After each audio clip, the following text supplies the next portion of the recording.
I think it's interesting, at least twice a year, we hear the Passion account. And it is an account, not a story. A story is something fictional that's written up. But the gospel account is about something that actually happened, huh? Nor is it just history. Because if you remember, our faith tells us that every time that we go to Mass, we celebrate at this altar, that is made present again. We don't re-crucify Jesus, but his passion and death is again present. And so again I ask, so what? Or another way to put it is, what difference does it make?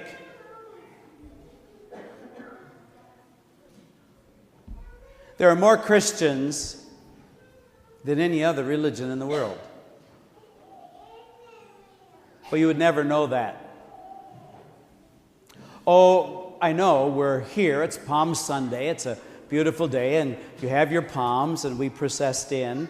So we have an intellectual understanding or an intellectual assent about what this is about, but it's more than that.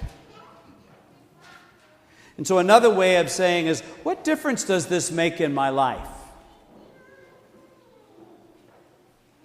I hear the gospel account. I go to Mass. I receive communion. So what? Now, you might be thinking to yourself, well, you're right, so what? So it isn't really doing anything for me, so I'll go look for another church. Wrong answer. Wrong answer. Because the problem's not out there. The problem's in here. I ask myself that so what question. I'm a priest. I do the Mass for you. And I ask myself from time to time, what difference is this making in my life? Heaven forbid that our faith and our belief in what Christ did for us should influence the way we talk, or think, or vote, or the people that we are concerned about or not, the people that we can ignore or be prejudiced against. Heaven forbid that it would ever change any of that. No, we don't want to be identified as one of those religious people. Oh my God. But it's too bad if we're not.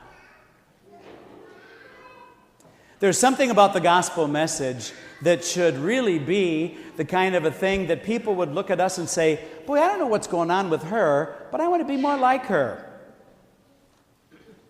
Or I don't know what's going on with him, but I want to find out. Or I don't know what's going on in that church, but I want to find out more about it because I want some of what they got. Since Ash Wednesday, we've been focusing on one word. What's it been? Beyond. At least you got that part right. It wasn't my idea.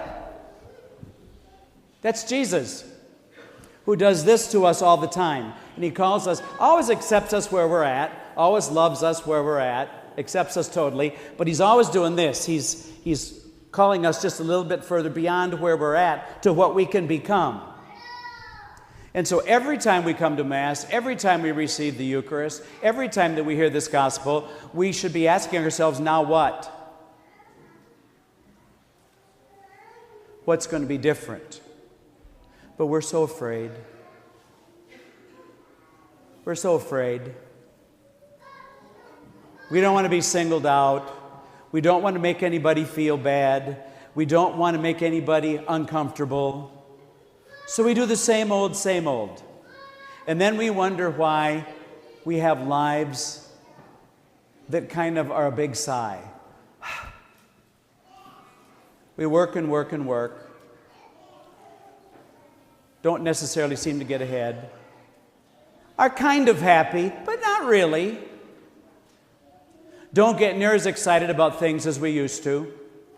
Don't feel near as passionate about things. We admire people who get excited about things. We admire people who are passionate, but it isn't us. And I think it's because we haven't wrestled with what it is that we celebrate. And what we celebrate is nothing less than this, is that Jesus died for us. He died for us.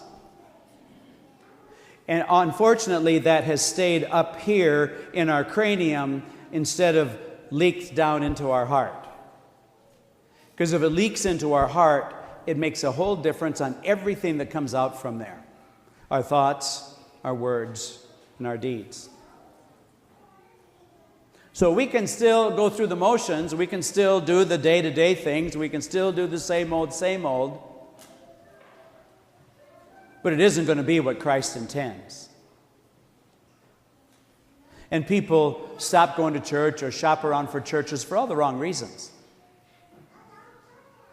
It really doesn't mean as much about that as it does about what's going on in here. And for us as Catholic Christians, the Mass is where it's at. The Eucharist is where it's at. In the early church, they said, "Woe to the people who eat and drink the blood and the body and blood of Christ unworthily." What does that mean? It means that people who march up to the table and receive the Eucharist and drink from the cup, and then they just go back and lead just regular lives, and it doesn't make any difference in their life at all. He said, woe to them. I think that Palm Sunday is a great time for us to spend some time as we go into these holy days about asking the faith question in our life. So what? Jesus died for me. So what? I go to Mass. So what? I receive His body and blood in the Eucharist. So what? I can't answer that for you, and you can't answer it for me. But how will you answer?